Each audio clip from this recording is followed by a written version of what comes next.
Vice captain உள்ள இருக்கும்போது அவர் தானேப்பா வந்து கேப்டன் இல்லாத இடத்துல உள்ள வரணும் அப்படின்னு மேட்சுக்குள்ள திடீர்னு அவர் போனா சொல்லலாம்.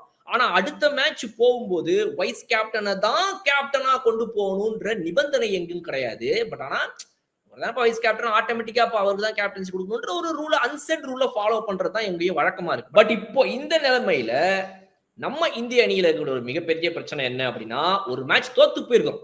ஹோம் சீரீஸ்ல இருக்கக்கூடிய ஒரு மேட்ச தோத்து போயிருக்கிறோம் டெஸ்ட்ல அப்படிங்கிற ஒரு மிகப்பெரிய பிரச்சனையை கொல்கட்டால சந்திச்ச இந்திய அணிக்கு இந்த இடத்துல என்ன தீர்வு கிடைக்க போகுது?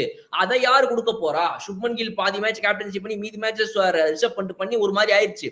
அப்ப இந்த நிலைமையில ரிஷப் பந்த் கேப்டன்சி கொடுத்தா கரெக்டா இருக்குமா? அவர்னால இப்படி ஒரு மேட்சை ஹேண்டில் பண்ண முடியுமா? அப்படின்ற ஒரு கேள்வி தான் இங்க வந்து நிக்குது.